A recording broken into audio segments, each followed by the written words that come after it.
Let's have a look on two different Poseidon builds in Smite 2 for both Conquest and Arena.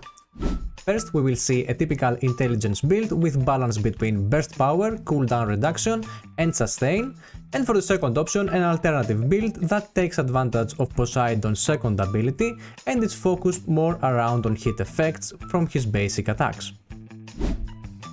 For the intelligence build, our starter item gonna be the Sands of Time, mainly for the cooldown reduction it provides us, both early and in the late game. In the late game, it will also boost our overall intelligence based off our mana. Our first item gonna be the Book of Thoth, a scaling item that stacks up to 50 times by damaging enemy minions and players. After it is fully stacked, it will also give us 10 flat penetration, which is very good on the early stages of the game. After that, Soul Gem is necessary for the small amount of lifesteal it provides us in order to give us some sustain in the laning phase. Compared to the other lifesteal items, it will also give us 10 cooldown reduction with good amount of intelligence. Next, a personal preference of mine, the Cosmic Horror. Cosmic Horror will give us 20 cooldown reduction in total by the time we complete it as a third item. It has high intelligence on its own, plus its maximum mana will boost our intelligence even more through Book of Thoth's passive. By the end of the game, we will have 20 cooldown reduction from the starter item, another 20 from Cosmic Horror and 10 from Soul Gem, reaching the soft cap of 50 cooldown reduction, which is translated into 33% cooldown reduction. Next, the new Obsidian Shard is a very solid choice no matter if you are facing squishy targets or tanky enemies. Around this time, enemies will be close to level 20, which means their base protections will be enough to reduce your overall damage. In worst case scenario, even if you lose some DPS over non-tanky targets, you will be able to deal with the tanks more efficiently. Rod of Tahuti will be the next item in line, which will boost our total intelligence more than any other item. If you want, you can pick up Rod of Tahuti first and then Obsidian Shard. I will leave it completely up to you. And for the last item, Doom Orb is the safest choice thanks to its high intelligence and the 10% penetration value. Other than that, Divine Ruin is a very solid choice if the enemy team contains heavy lifesteal users.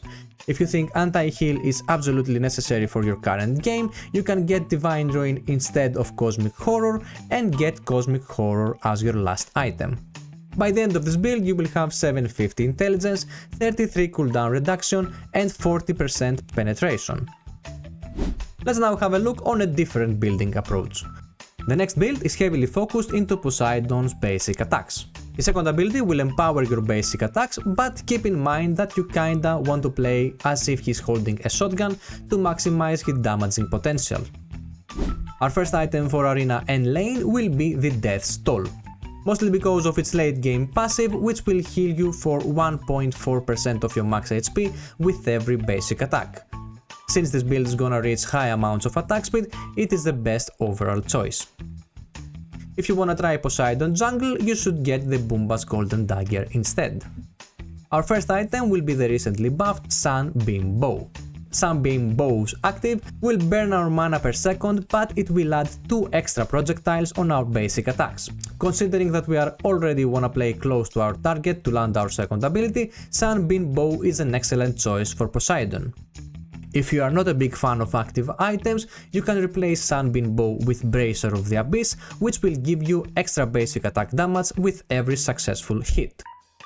Have in mind that if your second ability fully lands on an enemy target, it counts as 3 stacks, and also the per second damage from your third ability also help you stack this item faster, again making it a very good choice for Poseidon. Next we have King's Blade that will give us the first on hit effect for our build that will scale with our target's max HP. This means the more we progress into the game, the more viable this item becomes. Plus it will give us huge amounts of attack speed. For our third item we have Braggy's Harp, another item that will add bonus damage on our basic attacks, only this time it scales with our maximum level. For the fourth item we have 2 different options. You can either go for Odysseus Bow, which is very cheap and will give you huge amount of attack speed and another on hit effect, or you can go for the Berserker's Shield, which will also give you great amount of attack speed while also giving you some protections. Berserker Shield passive will trigger once you are below 60% HP, giving you a total of 40% attack speed and 50 magical and physical protections. This passive will refresh itself every 8 seconds as long as you are below 60% HP, meaning it can stay on for whole teamfights. Considering that you wanna be close to your opponents, Berserker Shield might be a better option, but again I leave it up to you. Next we have to take Titan's Bane in order to have some penetration, and for the last item I personally recommend the Hasten Fatalis. Not because it will give you the most DPS, but because it will make it a lot easier for you to chase down opponents or kite those who are chasing you. If it is more damage that you seek, the Executioner is a good overall choice thanks to its extra penetration and attack speed value. And that's pretty much it for two very efficient Poseidon builds in Smite 2 for both Conquest and Arena. If you like these videos and you want me to continue this series, it is important to me to leave a like or maybe a sub, since my channel is currently pretty small. That said, thank you for watching and see you on the next video.